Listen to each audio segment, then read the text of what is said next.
Okay. Welcome, welcome, welcome. Our weekly talk show, New Gambia platform. Today we're gonna be discussing about what is holding Gambia back. Why are we still struggling? So we're gonna analyze that politically, socially, and economically. And also we're gonna discuss the verdict of Yankuba Touray. So welcome, folks. We are here, New Gambia platform, on our weekly talk show. Sam Ceesay, one of our panelists, and then Alass Ngerr, another panelist.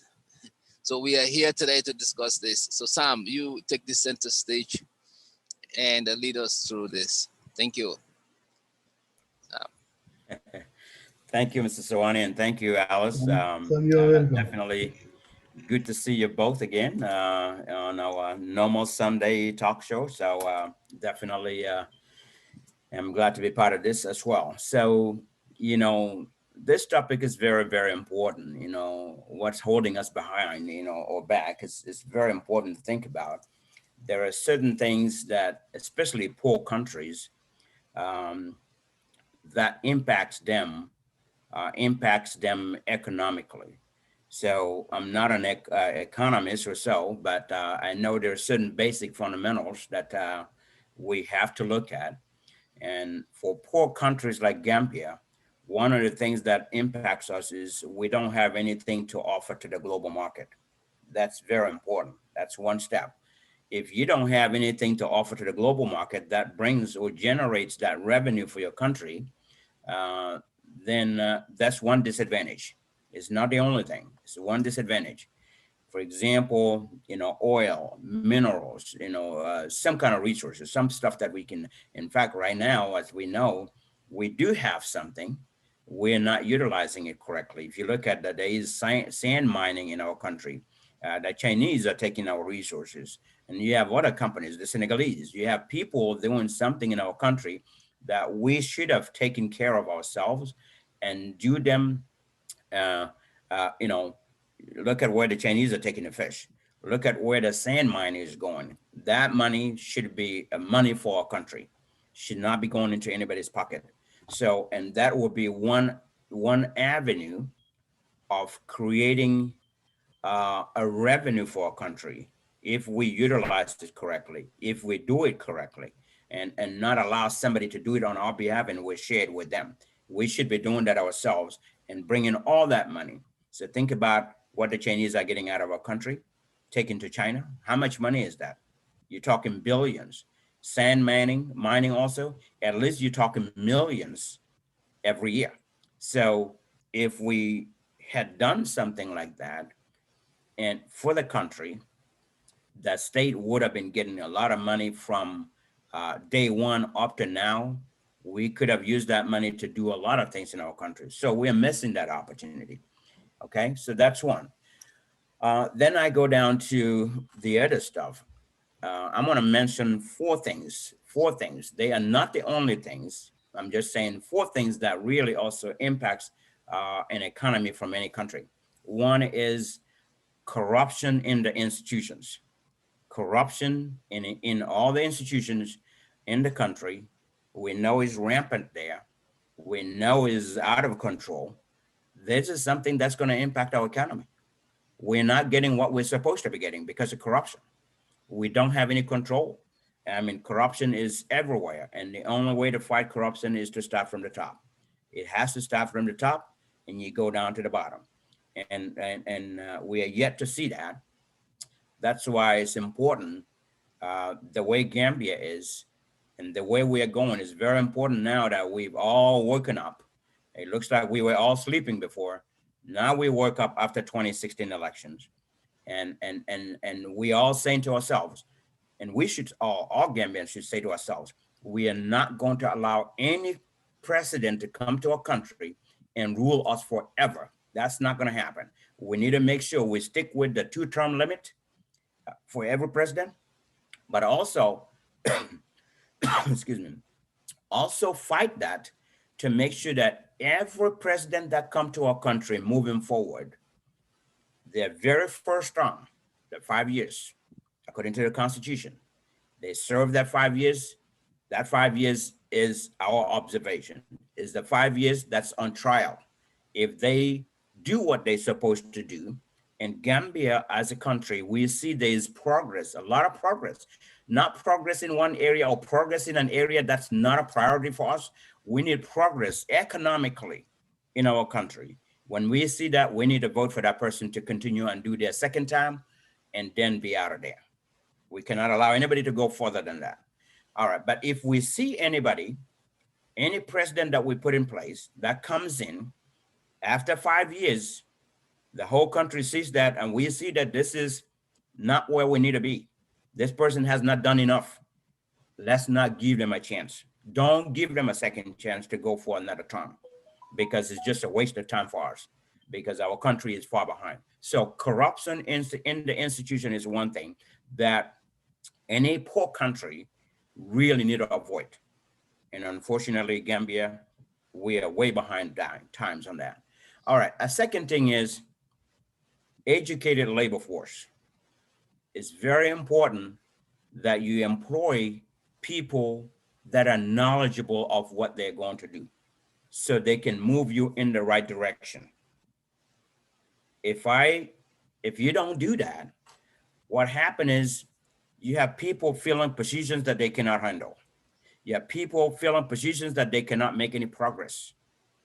And that is not moving the country forward. We are still going to stay where we are, because you know why? It's going to be business as usual. What they knew is all they're going to do. They're not going to make any change. These are people that don't have the mentality or are knowledgeable of what they need to do. They don't know how. The know-how is very important. So that's why it's very critical to make sure you have an educated labor force, people that are going to look at everything and do critical thinking, analyze situations and make a difference and do something, come up with the solutions for every problem that the country needs, that in your particular area or respective ministry or department, and get it fixed and move forward, bring results. We need to stay away from all these stupid excuses and say, you know what? We want results. No excuses, but results. We need results. Every president we put in place, we need to expect results, better results from them. Every minister that president puts in place need to expect results from them. And every director that was appointed in any position, also, we need to expect good results from them. If they can't produce the results, we need to find somebody else. That's how we can move on. So that's two. The third one is the infrastructure. Infrastructure is important. When we say infrastructure, some people think about roads. It's not just the roads. You need good electricity that is permanent. You need good water supply. You need good communication system. You need all of those are part of infrastructure. Good hospitals, good schools. I mean, everything. Then good roads, of course.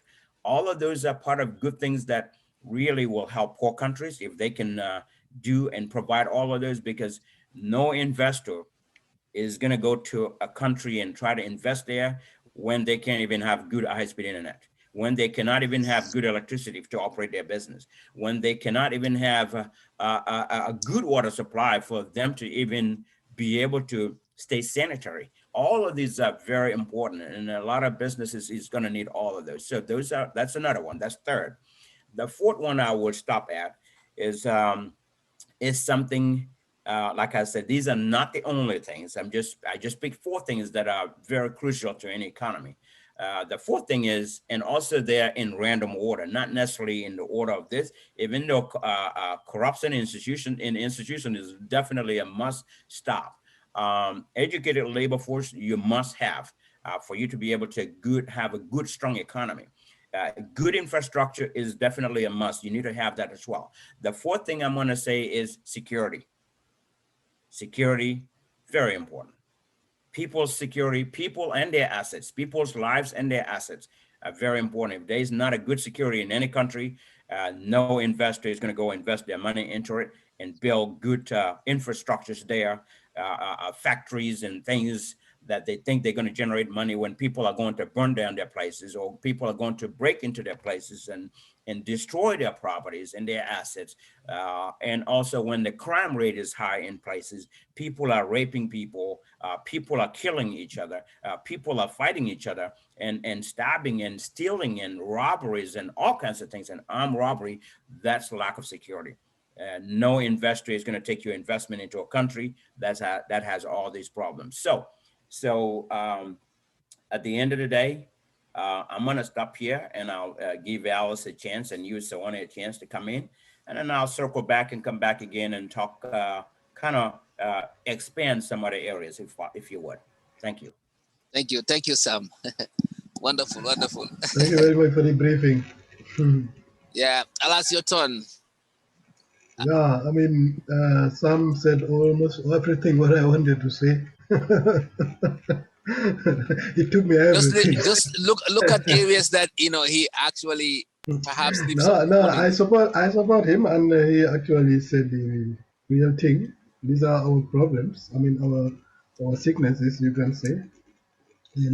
I used to say unless we try to have a structure, for the whole thing, and the laws are there, but we need structure, But right now, if you see how everything is going, whether it's the politics or the economy, so you see that there is no proper structure in it. You understand?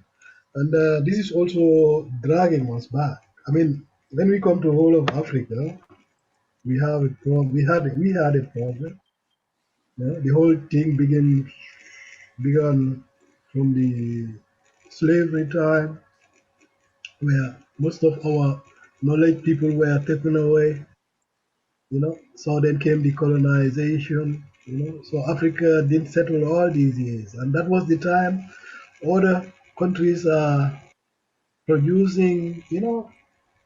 Scientists are doing their jobs, and we were struggling to come. And many African young people who came, there was nobody to give them knowledge back. So that means these people, they have to struggle everything, fight everything to know. So then we come to colonization, the same thing. So Africa never settled down. So Africa was used, and after the colonization, they say take your independence, and then some countries, they are okay, like Senegal, the French they left almost a lot of things in Dakar. That's why Dakar is looking very good, one of the best capitals in West Africa. But the British didn't leave anything in the Gambia apart from the State House, Quadrangle, I think McCarthy Square. That's it. So everything Gambians need to fight and work to make sure that we are of standard. And it took years. It's even quick when you think of it, because Gambia don't have anything, and the British didn't leave anything there. So that means anything you see in Gambia today is from Gambians. But the whole thing, we need a structure, as I used to say. And some have mentioned it also. These points are very important. Structure when we come to corruption, and I think when I just compare it with other countries, we are far, at the back. This is very true. Unless we try to fix these problems, then we can help ourselves, and then try to eradicate corruption, which is also a big disease for us. It's not good. With corruption, you cannot even have a structure, because what is the use of a structure? When you say, Mr. Sawaneh, you are the director, the budget for your institution should be, like this and like that and like that. So when Sawaneh is corrupt, what's the use of the structure? When the people under him are not following the structure and the laws, what is the use of it? That's where corruption comes. So when corruption comes, everything will be in a cloud, you can say. No transparency, because people don't like it that way. It should be dark and cloudy. So in that case, what is structure going to use? I mean, it's no importance. So these are all things we have to, as a government or as a president, unless you come and say, look, I'm coming, I don't come to enjoy. I can even drive a taxi to go to work. I am going to work for the Gambian people. You understand? Unless we have one with this concept, then we'll try to move, you know. But when I see many of the people fighting in Africa for presidency also, they always have one in concept. If you go there, you're going to enjoy. That's why everybody wants to be a president. That's why they are all fighting for president. But when it was work, you'll see that you'll see nobody. I know that. If you say this is work, you don't see anybody. Am I right? But the concept we have it and the mentality, if you sit there, you are in paradise. No, no president is in paradise. If you are fair, you can live very simple. And then look at Obama. He left his state house there. He's living very normal, and life goes on. He had to make sure that the presidency never change his life, because you always have life after. That's why he's now enjoying his life. It's as if he was never a president before, because he was trying to work, and the state house didn't change his life. So unless we come with this concept and mentality, then people who are sitting there, they are going to do something to show the people, look, I'm working for you. I'm not wasting the money. You know. So and again, when we come to the economy, you can see that many African countries are suffering because we used to take loans which we know that we cannot pay, and that's how many people also live in the Gambia. Because if governments are doing that, people will not have the problem also to do it.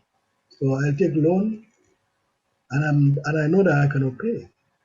And as a government, you take a loan, they give you such an interest, which you know that for 20 years you pay, but you don't even start to pay the loan. You are just paying the interest. So if you are a country, you are not producing, say Gambia. We have something to produce, but we are not doing it. We have resources, but we are not using it in the right way. So you can say on the line, we don't have the money. So, but we are taking loans, and these loans need to be paid. We are not, if whether we are going to pay or our grandchildren, it's a loan. It must be paid. So if I already have loan and don't know where to live, and go again and take loan, and go again and take loan. So sometimes we have to ask ourselves, is that right? What are we doing there? I'll take a loan which I know that maybe I can pay, but I cannot be taking loan billions and know exactly I cannot pay. Is that wise? No, that's not wise. And we cannot be living from loans. I think it's high time, especially in Gambia, we try to look what we have and try to use that. Take the time and think, and try. That will bring us even advantage. Take the time to think, what do we have? What can we make out of it? Just like Sam said, we should not. We have the sun, for example. And maybe there are other things also. So the government should not wait for people to come and ask for license. The government should take step and try to use this himself, and know that he will make billions out of it. You understand? Before I give the Chinese the place to make billions, why not Gambia? Because giving you license for 200,000, you are happy. They are making billions. So we have to wake up and see whether is it wise to give license like that. That people use the resources and give them pennies. Especially when we talk of sun. Sun, many Gambians don't know it. But I will tell you, sun today in the world is like gold. You understand? The price of sun is like gold. You know who needs sun? Especially the countries down Asia, those areas. You can sell them a bag of sand. You know how important sun is. We are having it in Gambia, no problem. You know, but the question is always what people used to ask me: should we even sell sun? Because especially Banjul, Banjul is just 1.5 meter above sea level. Everybody knows. Banjul is also one of the islands who are having this danger of the global warming. We once discussed that here. People are today surprised. Why are the rains heavy now? Why are we having a lot of water? Why is the flood? Yeah. So I think that was my point anyway. For the government to sit and look, I used to take it as a household. When you are living in your household, all the things you have to look just in another dimension, bigger. So thank you very much, Sam. You said almost everything. So let us leave Mr. Sawaneh come in. Thank you. Thank you, Sam and Alice. You guys have really hit the nail. I don't even know where to start, but I will come up with something anyway. So why Gambia is struggling, that's the question on the table. Of course, we've been struggling since independence and even before, but there are situations responsible for that. So the first thing that I would look into is lack of vision in our leadership. Our leadership since independence, our leaders don't have the visions for the country. When I mean visions means the plan where to take us. They come to the leadership and they started to formulate plans, but while they are formulating plans, they are not acting on it. It's one thing to have visions, and then there is another thing to act on your visions. So since things has not been acted up, they just been said, hasn't translated to any development all these years. So we have seen this in Jawara's government, and we have seen this in Jammeh's government, and then also in Barrow's government. However, there are some progress been made, but the vision where to take the country and the followers, has never been, practically applied. So that's why we are struggling. We cannot sit down and think magic would happen. Gambia will be Singapore. It doesn't just mean, it doesn't just happen just by saying it. You have to practically have plans and then execute those plans timely and result oriented. So that's one reason. Number second reason is we are comfortable and contented. If you look at our environment, Gambia, we like, when we are around, we see all these sands, around all these, fences, all these grass roofs and so forth. We never sit down and say, how can we improve this? How can we change this? Instead of having a sand roof, let's make it a corrugated thing. Let's advance it. We never do that. What we usually do is we always sit down and be comfortable with what we have and contented. So if you are comfortable and contented, you will not strive for more. It's okay. The third thing is innovation and mindset. Our innovation power. Gambians, we don't create. We copy. We copycats. Some does, something, I go and copy that. Instead of improving on that idea and creating something different that will create revenue, we sit on the same idea. Let's do, something, we go make a fence or something, I go and copy that. So Gambians, we should have a creative mindset. Once you are innovative, it doesn't matter. All you need is resources, and then built on that. Innovative mindset actually develops to bigger things. All these things started, planes didn't just fly. It started with a small, like a helicopter-like kind of thing that they start spending, and then now they develop into a plane. So small ideas grow bigger if you are innovative. The fourth thing is infighting. That's why Gambia hasn't been progress. Instead of us fighting our real enemy, those who came to our country and take our resources, those who are depending on their livelihood on Africa, we are fighting ourselves.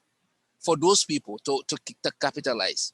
All the failed leadership, all the great leaders in Africa, Thomas Sankara, Kwame Nkrumah, they were all fought by us, not by outsiders influence us within ourselves to fight each other in the interest of them. That's why we lose great leaders. Once they know that you are here to make a difference, to awaken your people, even if you are a singer like Bob Marley, even if you are a revolutionary, you will be even killed. you. Even any one of us. So we'll be targeted. So this is why we fail. So we fight each other instead of fighting against the common enemy. The fifth thing is we let nepotism and corruption, prevail. We are very corrupt in the sense that it's not only our governments that are corrupt, but we as an individual. I come to the airport, I want to be ahead of the line. I give the airport gate man $50. Sorry, that's even too much. $20, and my luggage is passed ahead of everyone. That's corruption. I go to the offices. I want the paperwork done. I want my passport. I pay the officer. People whose passport have been ahead of me, I'm ahead of them. Because why? I have some dollars in my pocket. This is corruption.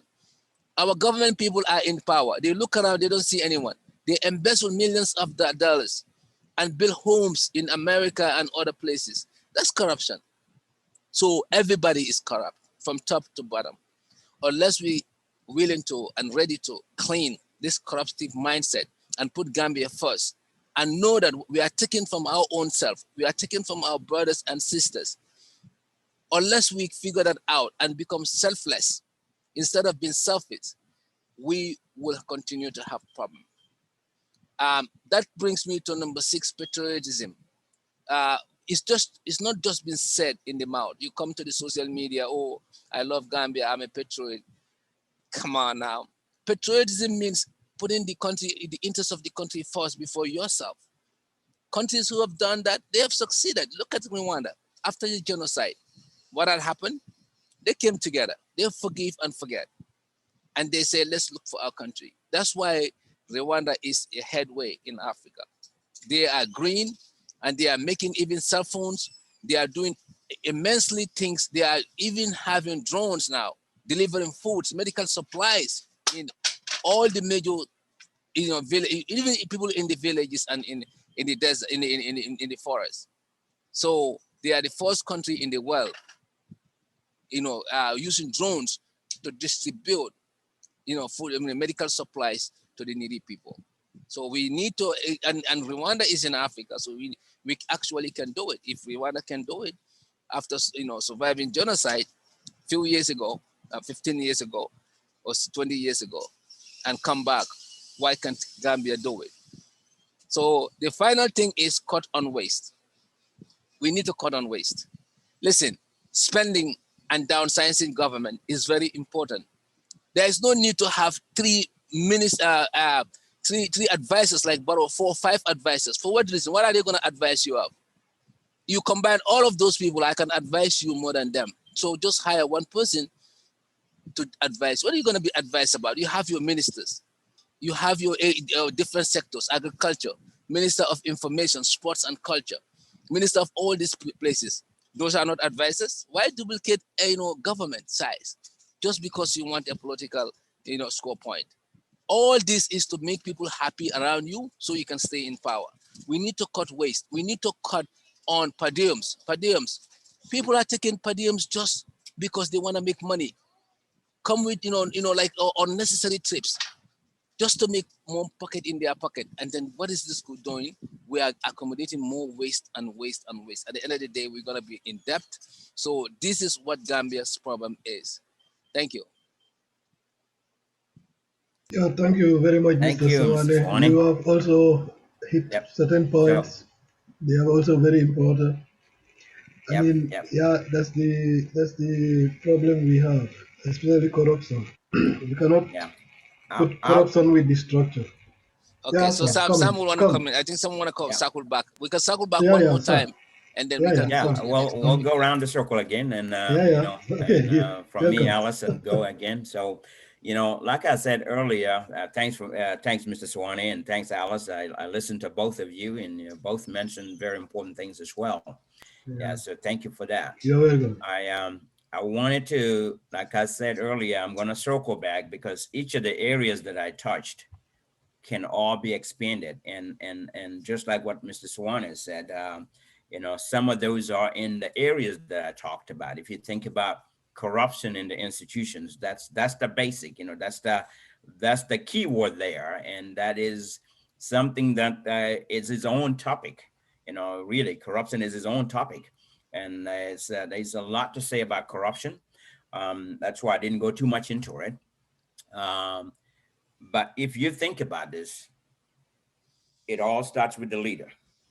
That's why I said we've got to make sure that now that we've opened our eyes, or Gambians' eyes are open now, we need to make sure that whoever we put in as a president does not stay there forever.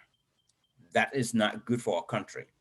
We also need to make sure whoever we put in there, we need to observe them the very first 5 years that the Constitution gave them as their mandate, that they really move our country forward and give us results that we are looking for in the areas that we're looking results for. If not, that person should not be voted in. We should not give them a chance. And we really need to discourage people to stop following their personal interests and try to motivate people to vote for someone that is not doing their job. We don't want that. We don't need that. That's not going to move us forward.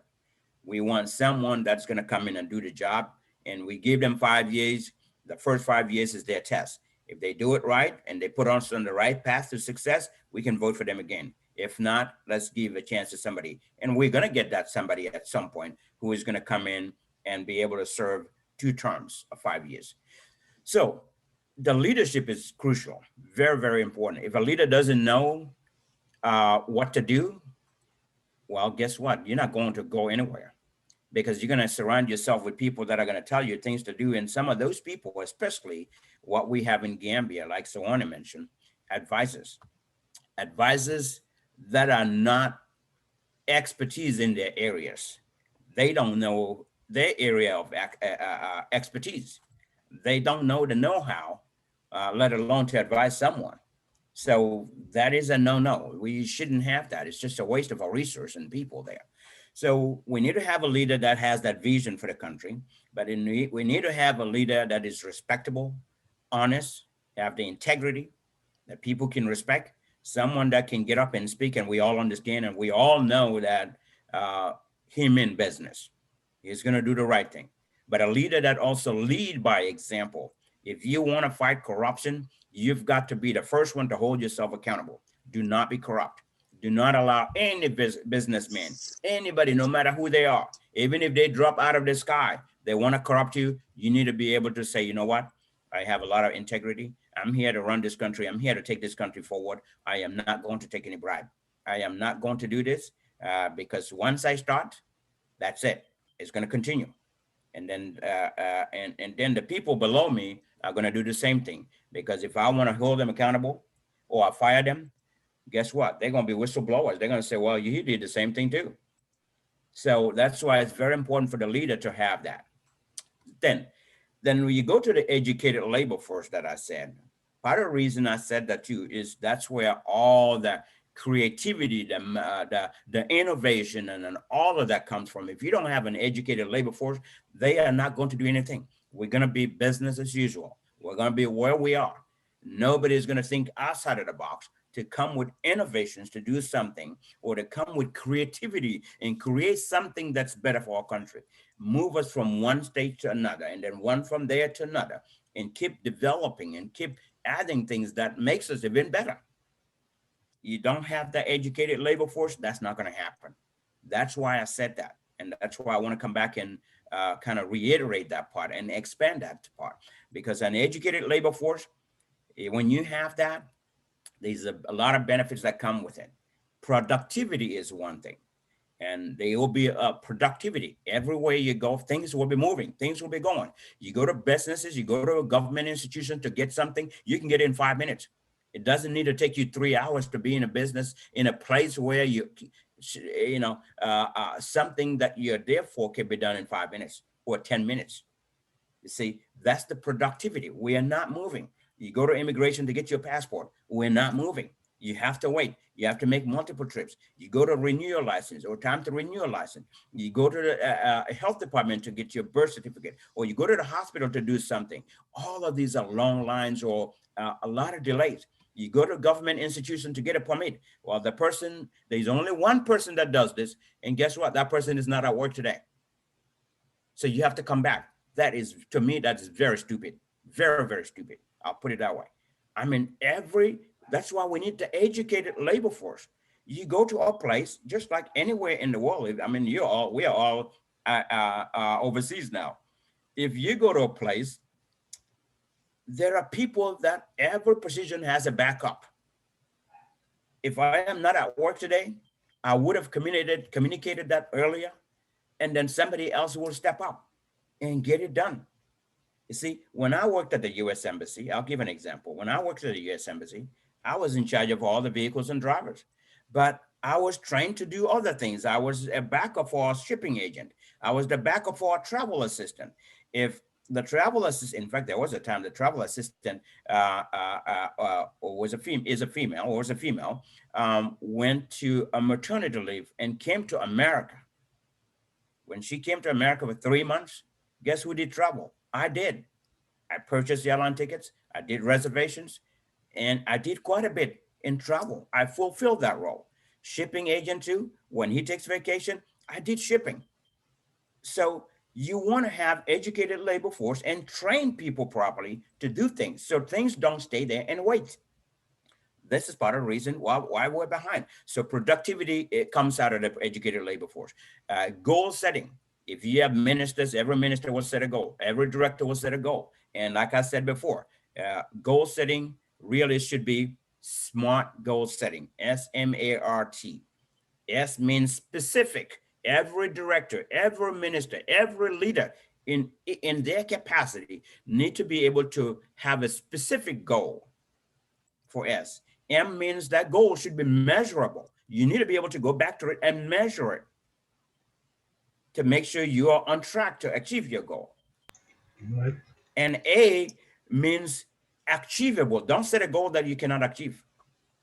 Set a goal that you can achieve. Make sure it's achievable. Push your people to get it done and get it done on time. R means results. That's why I said that, all of that, result oriented. You have to be able to know that we are doing this to get this bottom line result. And T, time bound. There has to be time. You cannot set a goal and leave it open. When do we get it? Well, I don't know. When is this supposed to be done? Well, I don't know. That was never communicated to me. I was just told to do this. People need to know that there is a time for this. We need to get this done so we can move on. We're here representing people in this government. That's how people need to think. The government officials need to think like, we're here representing people. We're here to work for these people. We are their servants, civil servants, public servants. You're there to serve people. So do your job and do it right. All of this comes from educated labor force. And this is how they can hold, the leaders in every division or department can hold themselves accountable and hold the people below them accountable, because they're tracking, they are measuring things, they're coaching and developing and following up. All of these are part of what comes from the educated labor force. And then that brings the speed of service. You go to immigration, you can get your passport. You go to a license bureau, you can get your license. You go to get your birth certificate, you'll get it today. There's no tomorrow. There's no 3 hours later. You can go get it today. It's just like that. You go to apply for a permit, there's no run around. You don't have to go to see so-and-so and then come see so-and-so and then go talk to so-and-so. No, you go to get it today. You need to get it today. That's what moves us forward. We need to be able to move forward and not be sitting at one place. And you do not need to take a dime out of your pocket, not a single budget to give it to somebody to do their job. That's what they are paid for. They need to do that job. If they don't do it, they need to be fired. They need to get them out of there and get somebody who is going to do the job because they're getting paid. Their job description doesn't say that you come to work here and you have to receive certain amount from people before you do your job. The job description doesn't say anything like you've got to do this. People have to pay you to do that. Yeah, go ahead. I'll stop here. No, I was just saying that, Yeah, to okay, wrap it up. Sam. Yeah. Thank you very much. Thank you, Sam. Yeah. Well said. Alice, you want to circle back so that we can just go to the next topic quickly? Or if you don't Yeah, have I much, can we can just. only try to throw some or a little bit of salt of what Sam was saying. You know, I mean, that's also our problem. To have a goal and we never try to control it to see how far are we are we successful. You know, what is our losses? Should we go further or should we stop this project? Things like that. We need to have these people. That's what Sam was saying. With this labor force, and people need to be schooled. That is a goal. That's going to help the whole country. When I just think of, we have Ministry of Trade, but many people see Ministry of Trade only to give license and things like that and so forth. If I was Barrow, I would try to make sure that we put also a team of Gambia, a team of Gambians who are going to, their work is only to see how we Gambia can make business with the outside world, profitable business, whether our resources or our manpower or anyhow. You understand? They can be also in Ministry of Trade. They don't need to have extra ministry or so. you know. But very skilled people who knows how to make deals and where to make gains and things like that with our resources, whether it's mangoes or sun or you name it, office or anything. But these people only that should be only their job to see how they are going to bring income for the country. Whether we are going to send air to the wall or whatsoever. So I think that will also try to help us so that if that was there, I think we should not have made this mistake throwing license like that as if we cannot do it, which is going to be more for our pockets. So I think I don't know, but that is going to be something very important for Gambia because right now we have no plan. That's why I started with structure. We need a structure, eradicate corruption. Some mentioned it here, or you from Rwanda. That's what they did. They try to make sure that they get clean and invite the world. Yeah. So with this idea, they try to kick away corruption, that the world never think negative about it. So everybody is losing there. Even there are companies here who went there and invest, so they are respected and all these things. But when we talk about corruption, I think you only hear it on our platform. These are things Gambians, even the parliament don't take it seriously. And it is winning us. It is winning us. But nobody think of it. Nobody talk about it. They are even afraid to talk about corruption, anti-corruption law. Yeah. So that's where Thank we you. are. But that's where we have to start. So Yeah. thank you. Thank you. All right, just to wrap up to the next topics, you guys have really mentioned everything possible in this area, and I think definitely people watching would benefit a lot from our discussion, starting from what we spoke about when we talk about areas we're struggling, like lack of vision of our leaders. We are comfortable. We never want to be innovative, get out of the comfort zone and do something different. We are easily satisfied with our environment. We don't want to be inspired by others to develop or to get to have that creative mind to be on a next level. This year we are here, tomorrow where do we need to be? That mindset has been lacking in our government, and then and then within the people themselves. The only mindset we have is to travel, but even traveling, we are getting some drawback because we human resource wise we are moving out, and that gap is only going to be filled by foreigners who probably wouldn't have the distinct of the country at heart like we do. So we are losing human capacity, even though when we go we provide for our family, but still We are missing something. So we are not really innovative in creating what we have around us and then developing that to another level. So that's been problem. And then we are not patriotic too, like we discussed. We only worried about our pocket. If we put our country first, just like Rwanda did, forget about our differences, forget about all the, the things that passed, forgive and forget. And we started developing on what we have and become united. And we have somebody at the top who is ready to unite us. We cannot have a divider. If you have a leader who is divisive, you will never work. It will never work because he can bring different components, different talents together. The problem that Barrow's government is having is that he's not putting different talents together. What he is doing, he's putting interest groups together for his success in power to stay longer. So that's why he's failing.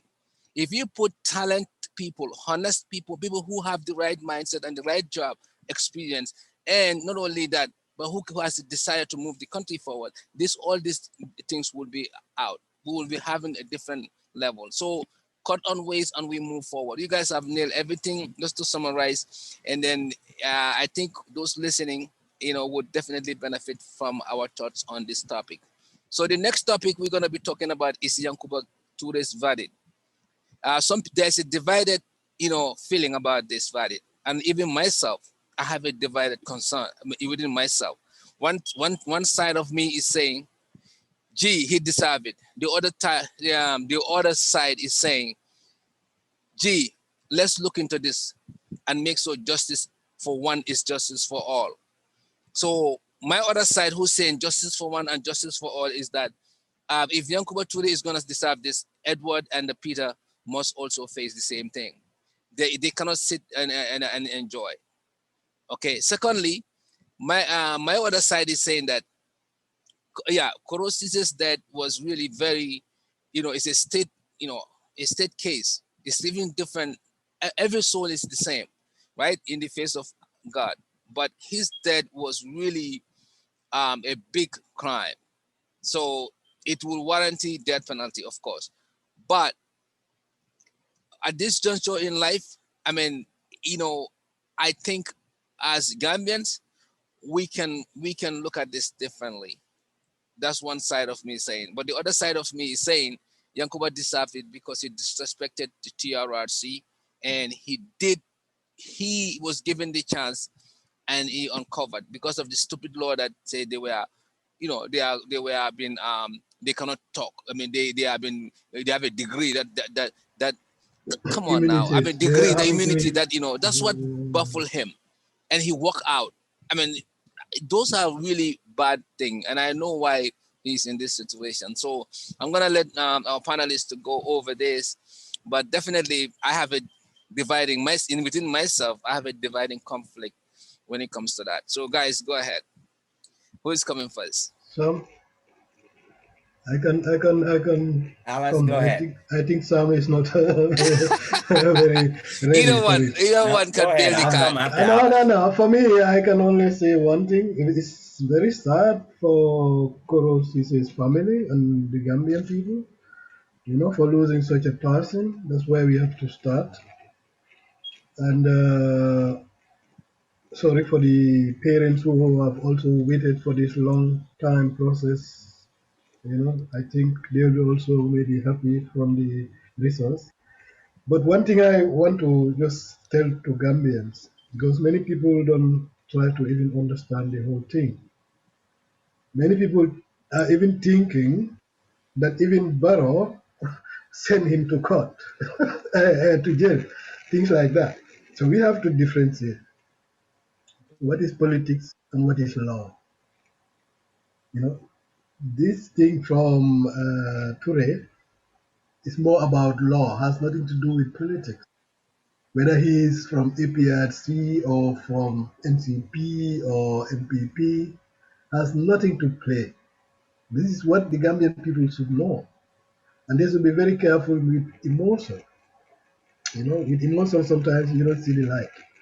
You just have to try to calm down first and try to think about it, and then here we go. So, when we talk about the law is there, and the law says this and that and that and that. So if I happen to break the law and I go there and the law says that I really broke the law, and it's written when you break the law this way, that is the penalty. So here we're talking about law. We are not talking about borrow or emotions or parties or political parties. It's law or how to call it. Many used to say even TRRC. There has nothing to do with what the judge decided there in the court. The law is there for the whole Gambia. Even for Barrow, if he did the same mistake, he went there, the court will also say the same thing to Barrow. Doesn't matter whether he's president or the caretaker. So these are things the Gambians need to know. They should not take this as emotion. And then the fact that,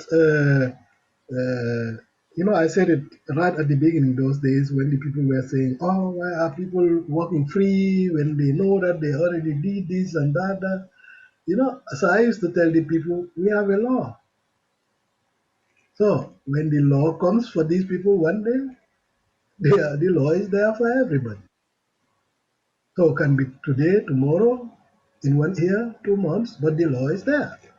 So I think people are just very, how to call it, eager, which I also understand because many people are very angry when they know that that's how things went, which is very sad.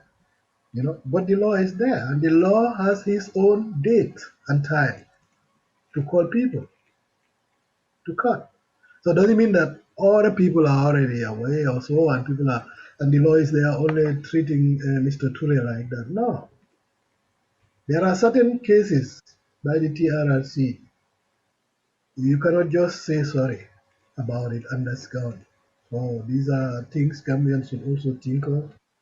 No? Definitely, the government cannot keep all these people in prisons and then waiting for court or things like that. But when the court needs them, they'll be present. It doesn't matter. It can be 20 years. You know. So it's just unfortunate that Mr. Touray was, the first person, and then the way it went. I'm very sorry for him also, and it's very good that Gambians don't just hang you because we have these laws to that you can stay maybe longer, and even that you can appeal, and in case maybe even can come out maybe earlier. So I don't know because it's law is law. The law is from the same thing for me, you, or Barrow, or anybody. Only the judge can decide that, and the judge is always not biased. So people should not take that always with emotion. So, just that's my advice. Anyway. Thank you. Thank you so much, Alice, for that. Sam, what is your thought on Yankuba Touray's case? Yeah, this is a very interesting case, and it is very sad, both ways to look at. However, my stand is my stand. My stand is always to hold people accountable. I believe in justice, and every country has laws, and those laws need to be obeyed. They need to be followed by everyone. Mm. And I believe that no one has any right to take somebody else's life. So anyone that kills somebody should be held accountable for that. However, I don't believe that we should be killing people. I believe in life sentences. I believe in some kind of permanent punishment, like life sentences, because the life they took is a precious life, and no one has any right to take somebody else's life. I know, I don't know Koro Ceesay. I know his mother. His mother was the person that, during my days when I worked at the U.S. Embassy, was the person that the U.S. Embassy hired, and we pay her to teach our cleaners, the gardeners, the maintenance people who have never been to school. And I had one driver among my drivers that had never been to school that was part of that. I believe it was one driver.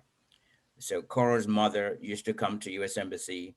I don't remember now, it's a long time. I don't remember how many days in a week, but she comes there and teach and have a school in there, in the library, and teach our cleaners and the drivers and the people, again, that have never been to school. So the American embassy gave them an opportunity to learn that. So I know the mother very well. I respected her very well, and I respect her. And in fact, sometimes when she gets off, I'll tell one of my drivers, go ahead and take her home.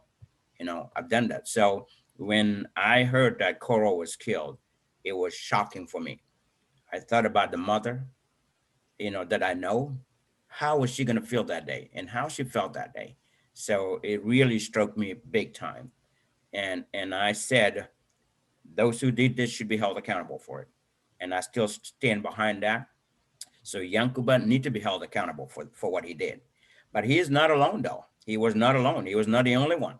So if the law put him in place now, made a final judgment for what needs to happen to him, and I know they will do this. I believe they will do this. I'll put it that way. They need to go after the other ones too. And not only that, in fact, when TRRC started, the first time I heard people that came up there and said they killed people, it was very sad. Now that the final truth came to light, first thing I said, and especially after I watched Senator Sabali also did his testament, I said, well, it sounds like we still have those people, some of those people in our government. And the government, I was one of the first that said they need to be put on investigative suspension. We need to get them out of the government. They cannot be people that already kill other people and still working for us. Exactly. They need to be held accountable. We need to get them out of there and put them on investigative suspension until the court clears the judgment. If they are found guilty, whatever the judge says, what should happen to them? If they are found innocent, then they can go back to work, and we pay them. That's what I said. So long story short, Yankuba and his team need to be held accountable for what they did. They should not have killed Koro Ceesay. And all of them that participated in that, they should all have their fair share. It should be equal treatment. We cannot treat one person one way and leave the others to go or get away with it. They all need to be held accountable. Whatever the law says, I support that 100%. And I think accountability is very important in any aspect. And this is how we can set an example for our country so that those in it now, in the security force, can see that, okay, well, this is what is going to happen if you kill somebody, whether you kill them deliberately or you kill them somehow, especially the way that girl was killed. If you kill someone, example need to be set so that everyone knows you kill somebody, something will happen. The law will put their hands on you, and whatever the law decides, that's what's going to happen. That's my belief. Thank you. Yep. Thank you, Sam. Thank you, Sam. Yes. So Mm-hmm. let's wrap it up. Circle back one more time. Let me just come in. So I think what I'm looking at is that the Yankuba case. The reason why it is so severe like this, because it happens at his home. That's number one. If a crime scene happens at my home and I was there, definitely before anybody should be accounted for. First of all, why do I allow it to happen at my home? So that is a no-no. And secondly, Alhaji Kanyi testified that Yankuba has hit Koro Ceesay as well, and Edward. So he also took part in hitting to the death of Koro. So that is another issue.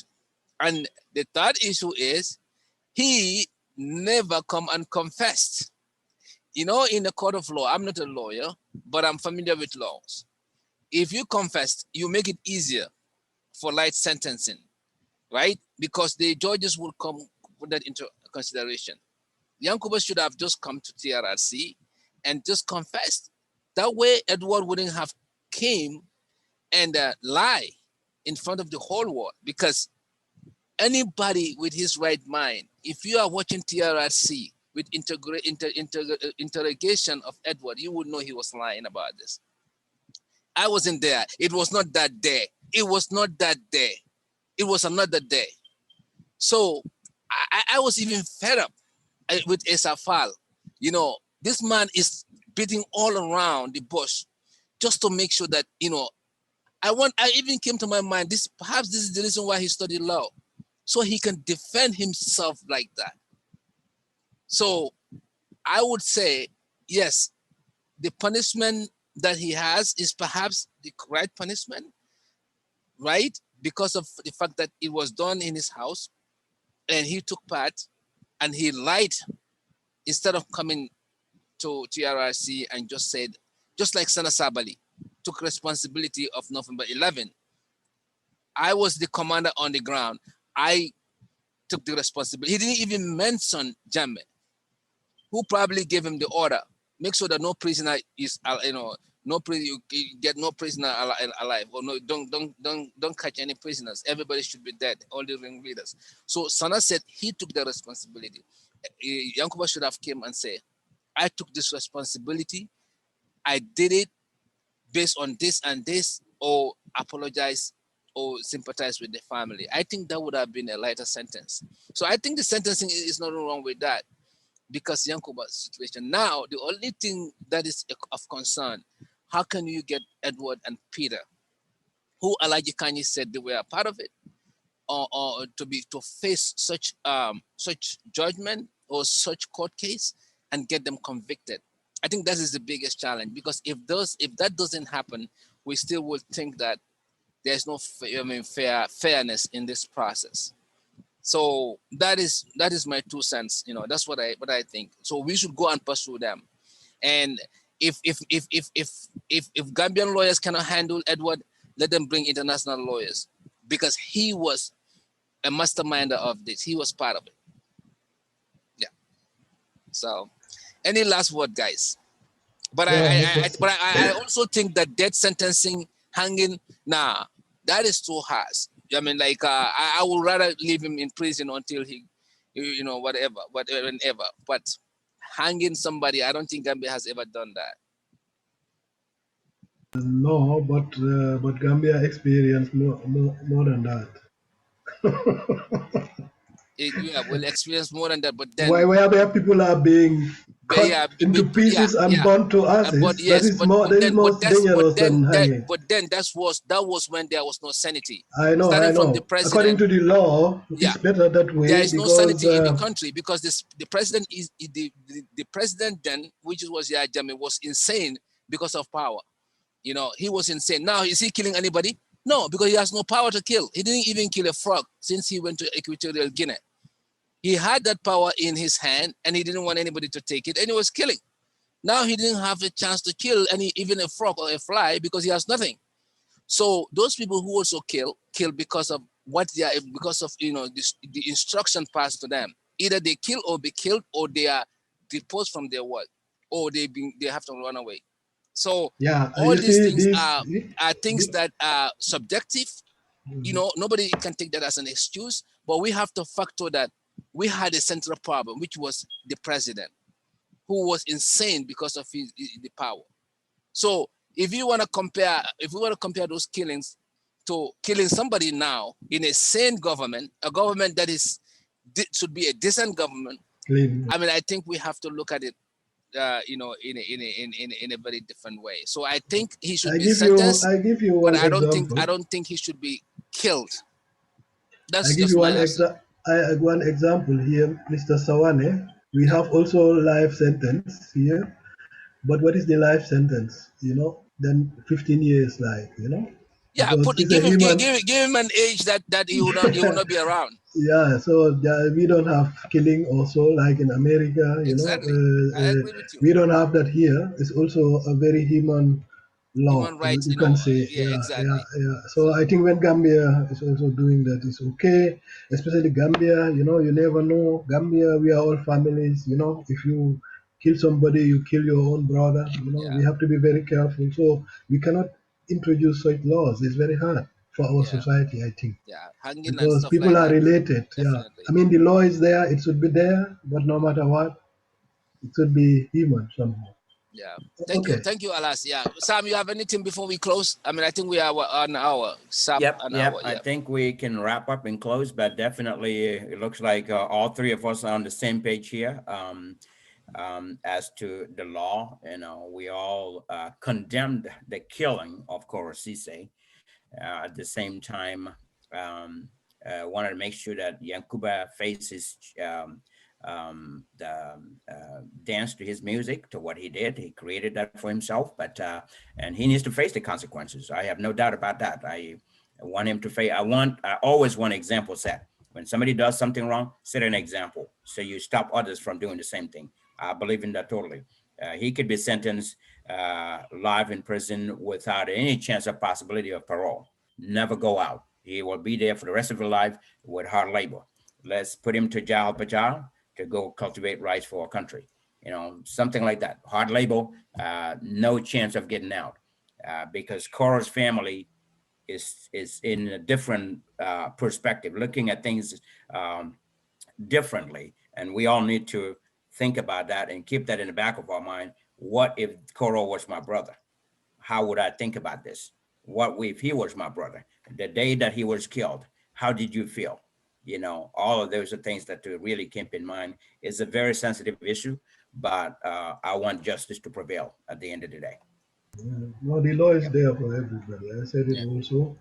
And sometimes we should not be too emotional with certain things or trying to mix politics inside. And so we have to respect the law and what the law says, because the law is protecting all Gambians. So we cannot play with it. When there is a decision, it's okay. We have to accept it. Finish. Thank you. Thank you, guys. Sometimes not the best, but that's the law. That's why we say law. And this has nothing to do with politics. That's what I want Gambians to understand. Yeah. Yep. Okay. Thank Thank you. you very Thank much. you Thank you, all. guys. Yeah. Thank Yep. you, Alice. Thank Thank you, you. Sam. Wonderful Yep. discussion. We are just an hour, so Yep. which is good. Yep, which is very good. Yep. Yeah. Thank you. Thank you. Yep. All right. Take care, guys.